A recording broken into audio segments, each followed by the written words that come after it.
All right, guys, welcome back to part 2. Very special episodes with my buddy Kenta Kimura, KimKen.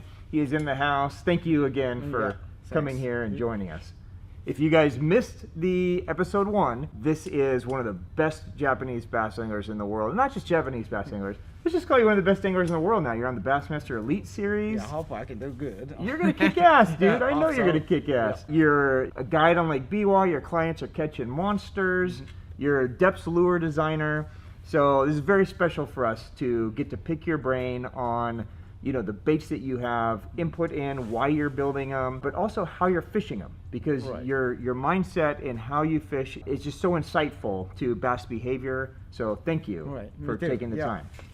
So let's dive in. Let's start with the bull flat. So this episode we are going to break down Deps soft plastic. So we spoke on the previous episode about, you know, frogs and evoke and power fishing and his mindset. And if you guys missed that episode, make sure you see it. Jeff will leave a link up here for you guys to click back. There's genius info in there. But we want to break down some of these plastics and talk about it. So let's talk about these bull flats here for a minute. Okay? Yeah, we had big time here over in Japan. With the bull flat. I mean, anywhere in the country, they smoked it. I mean, and first coming out, we wasn't that much confidence, you know, when this is actually designed by Mr. Kimura, who owns the company. And when we saw it, it was like, well, yeah, let's see what the people do. And, you know, they after probably took probably 3-4 months after start selling it, other guys than the Deps started using this bait and catching heck out of them on a movie.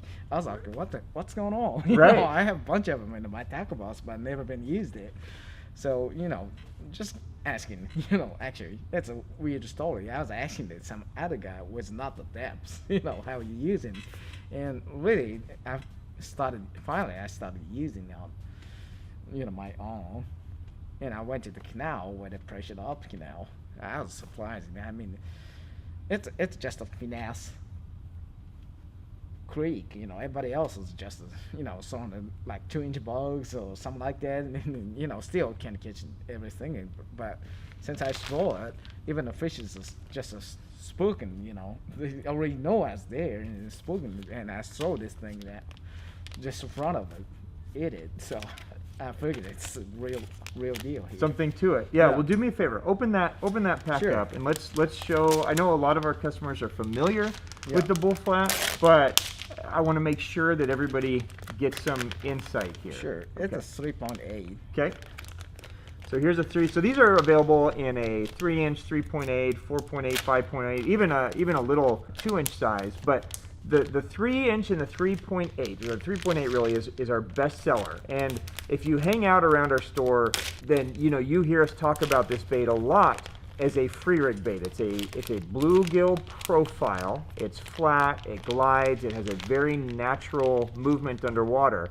But what's going to be interesting about this conversation is while these smaller ones have been what we've been selling, this dude goes the opposite way. And so talk to me about your mindset. You don't, even though we sell gazillions of these, you don't even mess with this guy, do you? I mean, 3.8 is still best selling over in Japan too. That's a most of the layer size to get it. You can't even find it at the store very often. But when I use in the bull flat, I would definitely want to go 4.8 or either 5.8. That's a bull flat. I'm talking about this. You know, if the bait is small, that's the same reason you're throwing a big swim bait. You know, if this thing, it still has power and a good bait, but you can do that with a beaver, right? True. It's just a flat. You know, but with a bigger profile, it catches way more water than the smaller profile. That gives them way more power of the bull flat with a bigger profile. So, like in Lake Biwa, most of people saw 5.8. And with anywhere else I'm going in the country, I'm going with 4.8. Okay. That's why I do. Okay. And the biggest key about a bull flat, like you said, free rig is just as good rig to you know, using the bull flat. I do that too. But the best way to me to rig it up, don't ever use the too heavy weight. Okay. Because if you're using like 3/8 ounce, just goes straight down. I mean, you can still catch fish on doing that, but it's not 100% power of the bullfrog rod if you do it. You know, it's just a straight down and just a good profile. That's it. But with the was that like a weighted hook like it is, like I do? I mean, some people use it with no weight, but I don't really like it. I like the weight. So you're kind of rigging it like we would rig a swim bait. Right. And just to reiterate what you just said. Yeah. So I just screw in. Yep. This type of hook. I mean, this is a Lyugi PS hook, weighted PS hook. Mm-hmm. And so you're using a 7/0 for this one. 7/0 for 5/0 for the 4.8, right? Yep. Okay. This right here. Okay, so you're going flat side up. Yeah. Okay. And he go with a regular Texas rig. With 5.8, I think probably 3/16 is probably heaviest you can use it. Okay. Or 1/8. With a 4.8, probably 1/8 is heaviest I haven't used it with. That's why they can ride it when it's full. So when do you choose a Texas rig versus like a weighted hook like this? What? Really, yeah. Probably 90% of the time I'm using this style. Okay. But if you fishing around the thicker cable, like the brush pile and stuff like that, you sometimes have to go with just Texas rig. Okay. But this is pretty much all I needed. Even against a current, you can just let it draft it, and just automatic. You don't have to do nothing with it. You just flip into the wherever, the rock or something. You just let it ride it and let it go under. So. Okay. So as you're fishing this, just to reiterate, you said the same concept that we choose with like a big swim bait. So we throw a Deps, a slide swimmer 250 instead of a 115 because the bigger bait is going to draw more. It's forcing those fish to want it, right? And it's the same concept here. Yeah, like we said, $100 bill earlier. That's the same reason. Just the bigger profile catches away bigger fish and also weigh the pressure of fish. So I really think that the bigger, if you want to talk about a bullfrog rod, just to start with a bigger profile. The starting size is 4.8 for myself. If you feel like you need to go a little smaller profile, you can go with 3.8. But a lot of time, at least if the 4-pounder there where you're fishing, you can go with 5.8 easy. Okay. That's where you can feel a real bite. Like one time I was practicing for some of the tournament over there, and I was just just put the hook real deep. Like I didn't want to hook it. I was trying to shake it off, but when I got the bed, I couldn't shake it off because they really wanted with bigger profile. So interesting. So they were just committed to it. Yeah. Oh yeah. Absolutely. I mean, and that's why I always tell people to go with at least 20-pound test because they'll eat it the whole thing. So I don't want to go with 16 even because I broke off a majority of the fish on doing that. Okay. So we can super power fish this. How are you working this in the water? What are you making this bait What I do in the first, this bait is pretty much automatic. They will eat it on the fall majority of the time. So you let it go to the bottom no matter how deep it is. So let it go down to the bottom. You don't get it. Just pop it another time. Kind of like you snapping jig, just pop it a little bit and do that again. That's it. It's pretty simple. Okay. So some people over in Japan, it is just a swimming straight retrieve even. So they catch them on that way, and they also, but myself, I just a popping, snapping like I told you, then let it go down the bottom. That's the strongest part of this bait. Okay. Okay. Now, do we need so we're just fishing this the same way with like a heavy action rod, 20-pound line, high speed gear ratio. So we're it's almost a jig. Right. Okay. It's exactly, but it's a little slower to get on the bottom. So sure. It's that's the best part about this flat body. It catches way more water than jig, right? Right. When they get to the bottom. So just keep eye on your line, how they slide to it. Yep. And when you see this, so stop, just pop it and do that again. Okay. Now this is a bluegill profile, right? Like it's kind of a taller profile. Right, right. Do the fish need to be feeding on bluegills to throw Not this? necessarily. Okay. I mean, of course, it's nice to have the bluegill on the lake, but not necessarily. Like some of the Japanese like don't even have the bluegill, but still this bait was a killer. So you don't have to see the bluegill to catch this thing. Just try if you feel like it's got the pressure too much. Like especially summertime, they definitely want something a foreign bait. So I would say between probably April and maybe summer, like August. That's the time I'm throwing the roof rat. Okay, so kind of spawn through summer. Yeah, pretty much. That's Okay. That's to me that's the best time of the year. But some people use it in the winter time, so you got to figure out what's the time What works? of the year. Yeah. So we talked earlier that getting back to the big size bait versus Right. the small size bait, right? Right.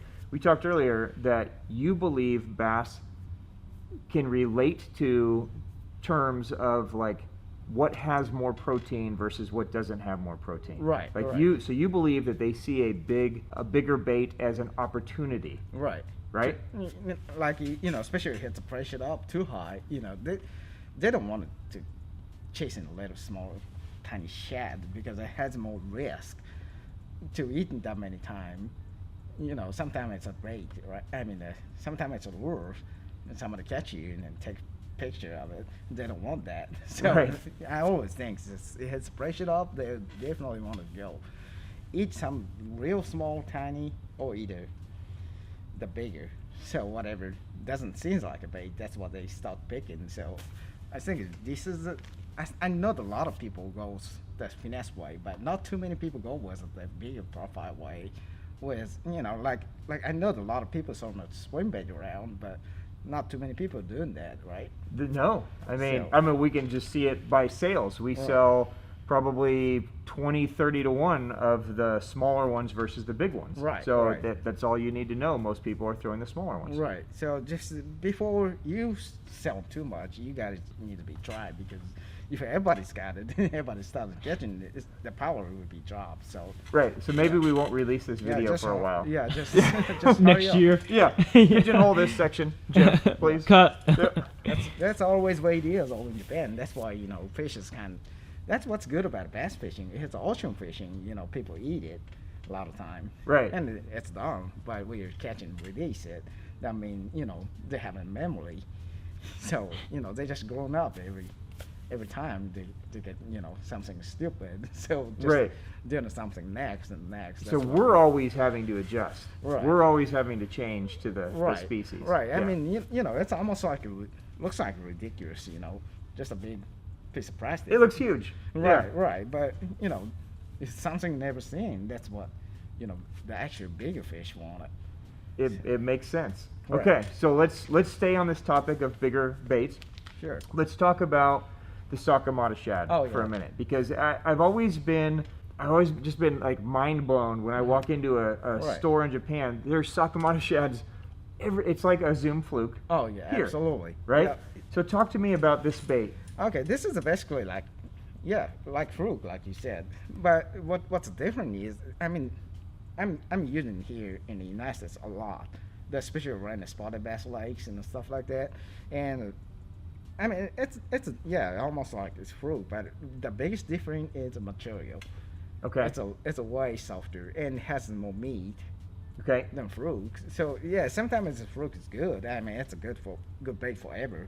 But what's good about this Sakamata Shad, it got when you jerk it, it gives us so much action, even a straight retrieve. So sometimes when you see this, the bait just starts. I mean, bass is busting out of water, but you can't get it bite off with anything, because they have a real good eye. They can pick whatever. But with the Sakamata Shad, I just burned it right down on the surface, like fast as I could. That's why I caught them on at the Burbank Herring Lakes last year's was Sakamata Shad. So really catches a little bit better than the fruit does. That makes a huge difference. So you're fishing it, like in that example, more like what I would normally think of like a paddle tail swim bait, where I'm going to throw it out there. Right. But this is just going to be so much more subtle and lifelike. Right. Like even if he's jerking, this thing is just give it so much vibration. That little shimmy. Right. That's what makes a huge difference. And also you can just jack a little bit and let it sink like you do with a Senko. You can do it several different ways. And also the swimming shaky head that a lot of people over in Japan added like 1/16 to probably 1/4 ounce shaky head straight hook. Okay. And a shake it. Okay, so they're putting it on the bottom and just shaking it while they're swimming. Yeah, that's a really popular way to catch a bigger one over in Japan. Okay. So I really think it's, I mean, before I know you have it, I was putting tons of Sakamoto Shad on my suitcase right over here, which like I told you earlier, I paid probably $300 extra to bring over here. That's why I didn't never use it in practice, just for day. Use the fluke in practice in the Sakamoto Shad when it counts, right? So you should told me last year. I spent so much money to do it. Well, hey, I invited you, but you didn't come. Oh. That's true. So these come in a 5-inch, 6-inch, and 8-inch. I think there's a new 4-inch size even now. Right. And so often for us when we're thinking fluke, we're thinking like 6-inch or 5-inch. Like we're thinking like match the hatch size. Yeah. But you love this 8-inch size. Oh yeah, I absolutely do. That's the one of the size that one of my buddy won a Bass Open last year at the Sam Laban, which he was using the heavyweight model because been fishing the 25 feet of water with no weight. So right. Yeah, if you do fishing a real deep, yeah, that's a choice. But I use it a lot of time. I use it just a regular one, just to, like I said, any way I want to, just like Krug, but right. Just a little better action. And you like the bigger size. This is usually your starting point, this 8-inch. Yeah, 8 inches. It just really depends what the stage that lake is. Like, like I said, it has so much pressure. You got to go to either side. So if it has a pressured up lake, like around here, I would definitely want to go with 8-inch. But if fish is kind of simple, like some of the middle part of the country, you can still go with 6-inch or either 5 inches. Okay. So when they're really aggressive and it doesn't matter, throw the normal just to size. stay simple. Okay. That's what I do. So okay. Just really depends on how much pressure that lake's get. That's always my mindset. If I go the first time in that wherever the lake or river is, I'm just trying to think what the stage they're on.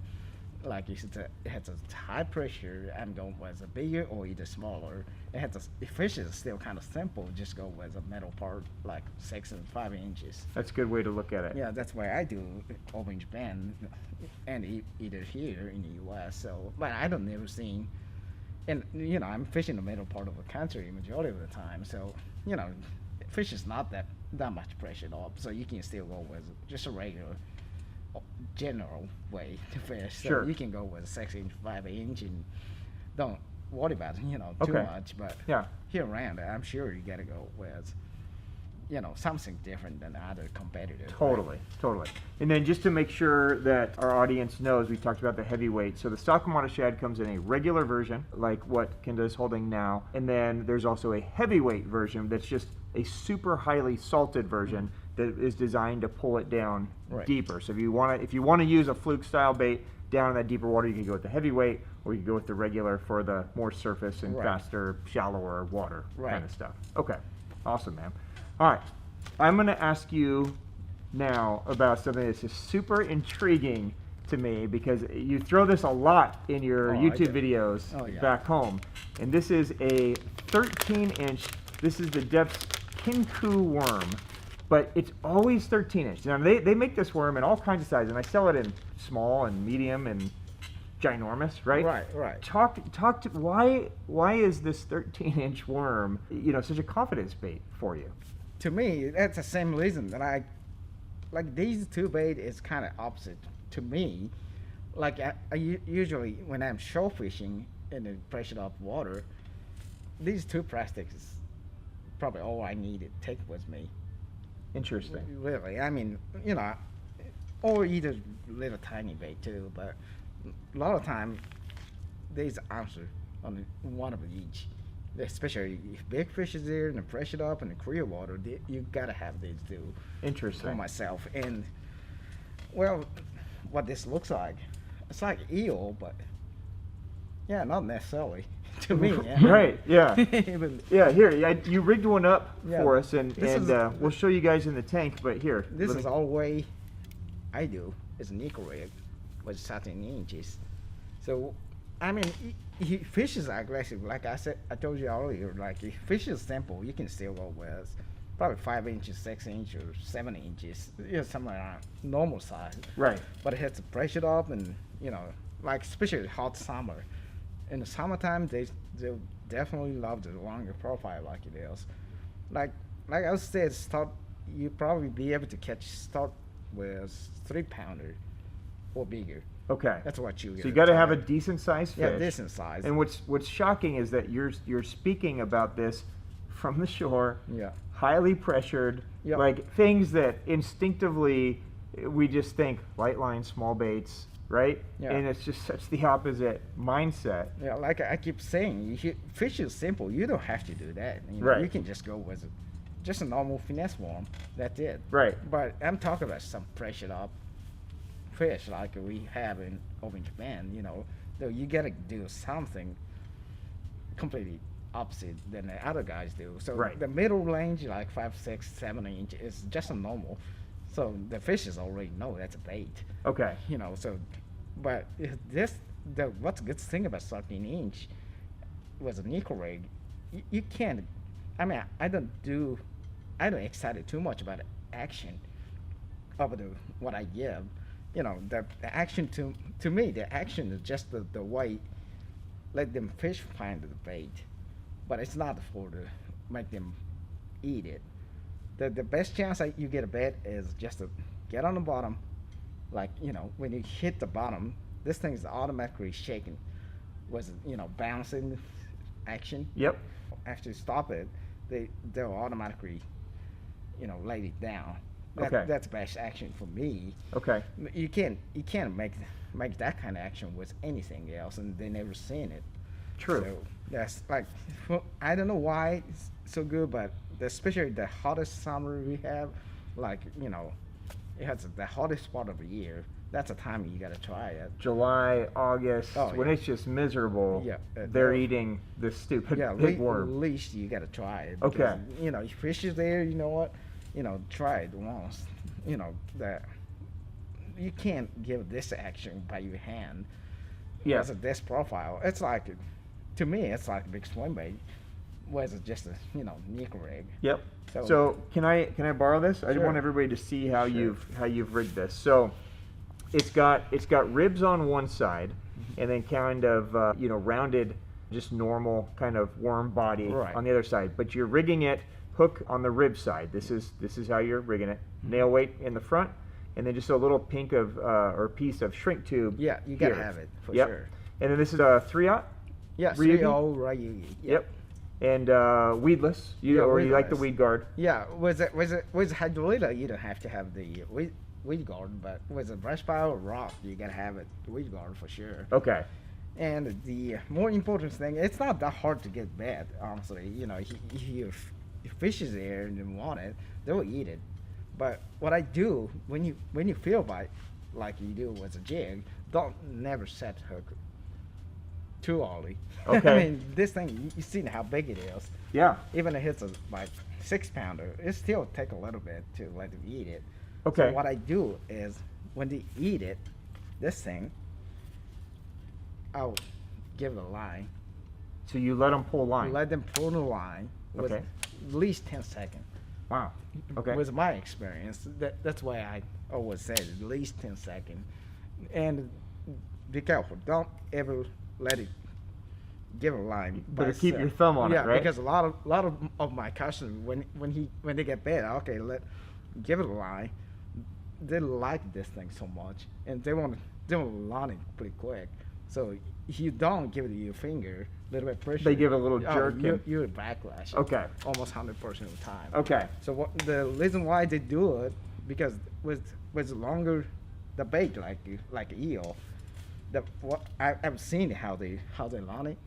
They're trying to eat it, but they can't with the first shot.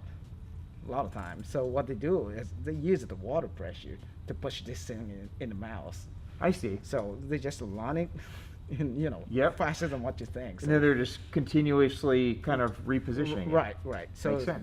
that takes usually 10 seconds or sometimes longer. But trust me, you can let them have it for probably 5 minutes.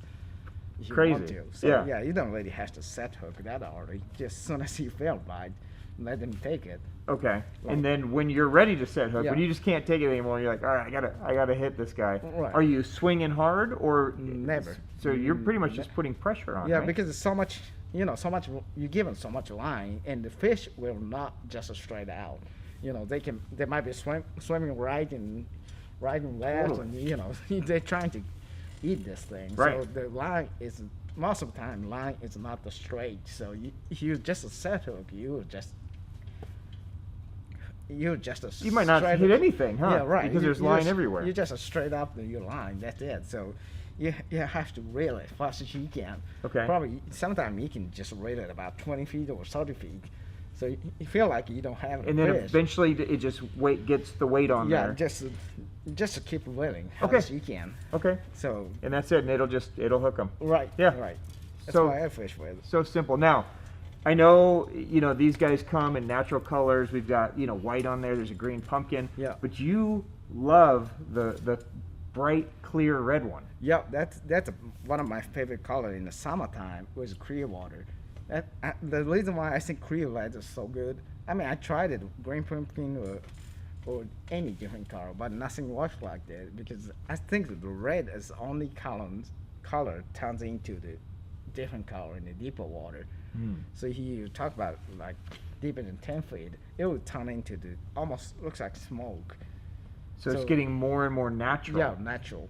So it's almost when I look at them on the shelf, Yeah. the red looks like the most unnatural one. Right. But when it gets down to the water, Yeah. it's shifting. Yeah, that's why you like a red rattle trap or red crankbait. That's the same reason that if they are pressured up, it's pretty high. Yeah, that's the kind of color I really love it. Okay. All right. Awesome, man. Well, this is crazy, and I'm excited to use it. Yeah, that's a finesse to me too. This is finesse too. Yeah, To me, little yeah. finesse 13-inch worm, Jeffrey. Yeah. Okay, I'm gonna pick your brain on one Sure. more soft plastic. Now, this bait has been kind of a controversy with me and Oh, Jeff yeah. because it's a bait that I've watched in Japan. Like they can't keep them in stock. It's literally taken me like 2 years to get them in stock, and as fast as I get them, I sell out. And Jeff he doesn't get it, but so many of our customers have bought this thing. Oh man, I'm talk surprised. to me about this. Man, I'm surprised you still have cabbage cats here. It's crazy. If people in Japan figured out you have it, they will go crazy. They'd all buy 'em. Oh yeah, they will call you and trying to get every one of them. Well, if you're in Japan and you're looking for cover scats, call us. Drive us crazy. Yeah. We'll take it. Yeah. All right. This is the basically. I'm not designing. Mr. Kimura designed this probably 2 years ago. That was originally just a shallow cover bait. It's what I designed. What they designed it for, and I thought that's what it's for. A lot of people like the flipping, kind of like this shape type of bait. They just flip into the shallow cover and the flip and reeds and the bushes and stuff like that. Yeah, like a Senko stick bait style. Oh, yeah. Yeah. So Okay. nobody thought about it. It's a bait for Lake Biwa. I mean, it's just no way, and so nobody thought about it. But one of our team guy was starting getting real good. I was wondering why. He's catching probably like 30, 40 pounder every day. Was it just this bait?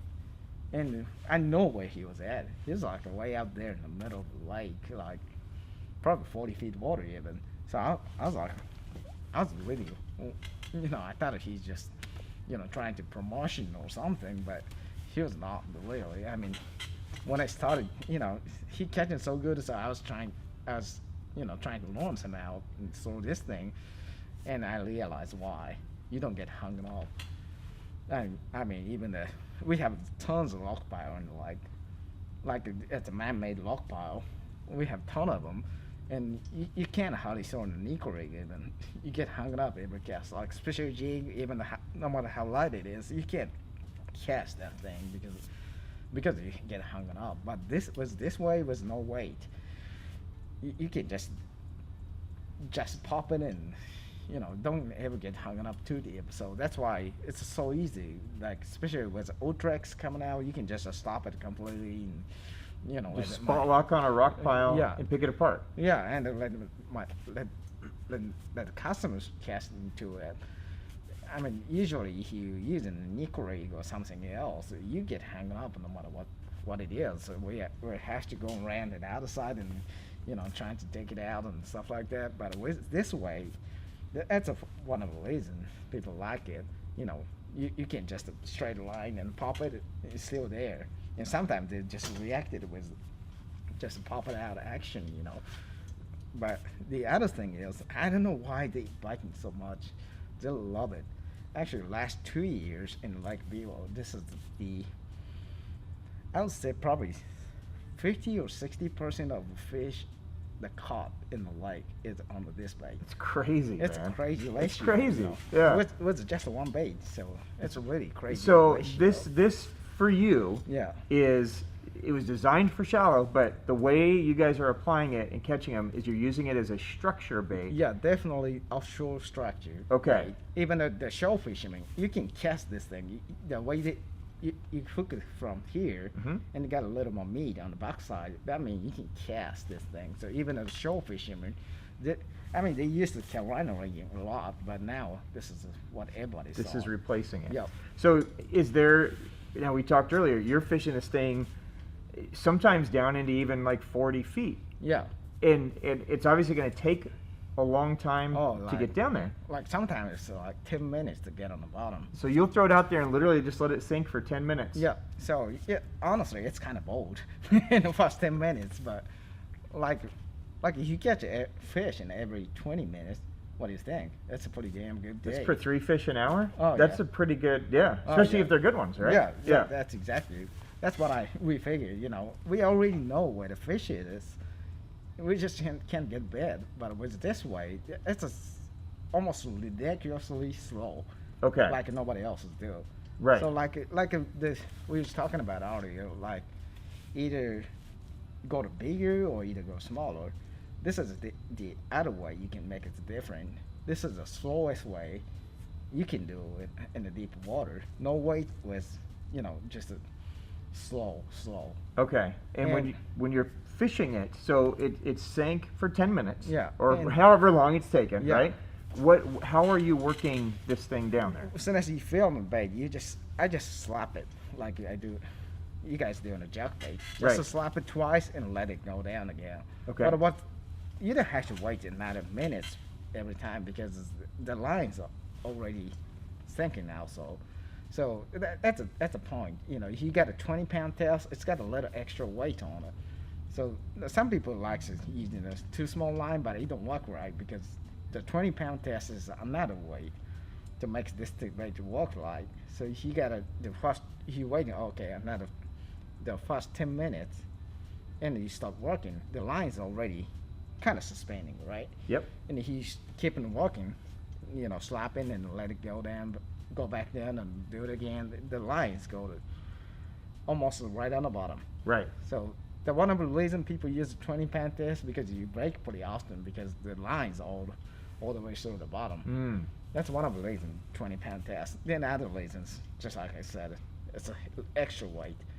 So that's why, you know, kind of like a fry fishing way. You know, you got another weight, extra weight to kind of pull the bait and keep the bait down there. And you know, it's really when it tries to stuck, you can pop it and go back down. And, you know, I don't know why they're eating so good, honestly. But well, it sounds like they're eating it because you can actually work it through. Like if you put a jig in a big rock pile in 30, 40 feet, you know, if there's 2 rocks and a jig falls down there. You want it to pop. If you can get that jig to pop out of those rocks, you're probably going to get a bite. But it doesn't. It snacks, right? Probably 80% of the time you're gonna hung it up.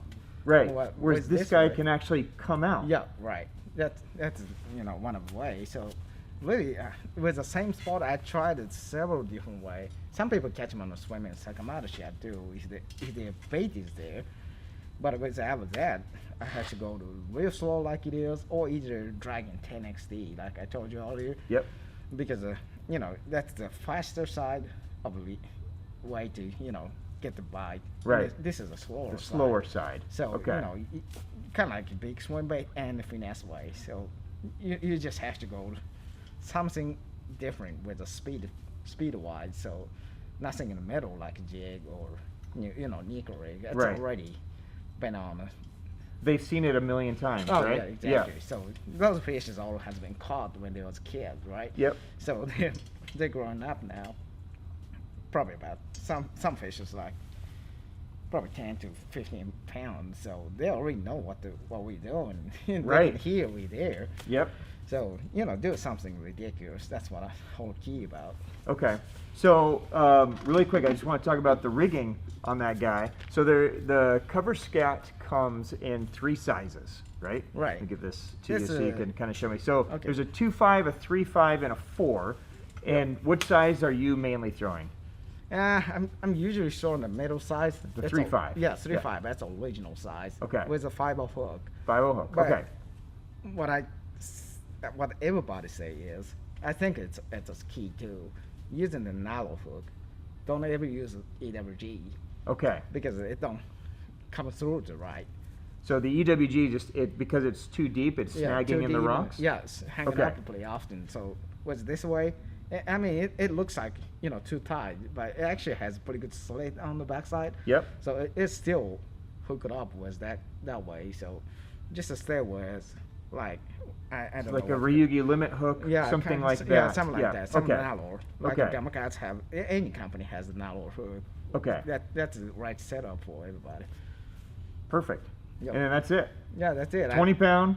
20 pounds. Straight.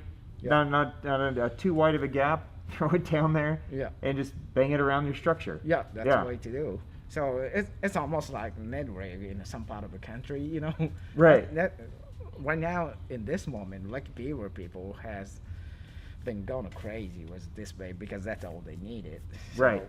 Yeah. Now, have you been able to take this bait through the U.S. and catch them the same way you're catching them? I really think so. Like, especially up nose, you know, like around the rock pile and stuff. Yep. I really think the smallmouth would be the smoking it. Yeah. So but not necessarily smallmouth because we don't have much smallmouth in Lake Biwa. Right. All we fish is the biggest largemouth. So yeah, just if you feel like you but the only thing this bait needs to be is you gotta know where they're at.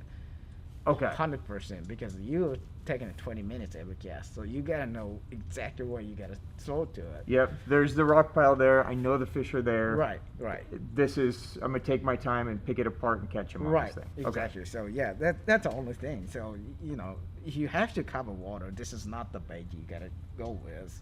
You know, you gotta go with something, you know, faster and quicker. But sure. With this bait, if you know it, the big ones are waiting there.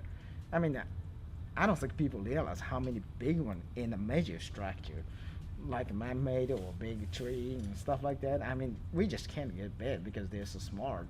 So if you feel like you can, you know there, just, you can afford it to spend 20 minutes. This is the bait you need to try. Okay. Awesome, man. Well, Kenta, thank you so much for traveling this far to come and hang out with us and share this insight. It's just really been an honor to pick your brain. So yeah, me too. I enjoyed it. Good. Well, thank you so much. I hope that this was informative. I know it was informative to you guys. If you guys have any questions, please drop them down below in the comments, and we will definitely get to them. Jeff will leave links to all the products, the hooks, the line. We'll deck it all out for you so you know exactly what is going through the KimKen mind here. We'll put it all down below. Dude, best of luck this year. Thank you. To you. You've got a bunch of new fans. Make sure you're following this dude on Instagram, on YouTube. Just follow him. You guys are gonna love watching him fish. Kick some ass this year, bro. Yeah, I'll try it. All right, you're gonna do it. On behalf of all of us here, on behalf of Deps, the Hookup Tackle, myself, Jeff, Carmen, everybody here. Thank you guys for the business. Thank you for the support. Until next time, peace out. Good luck this year, brother. Thank you. Tear it up. Thank you.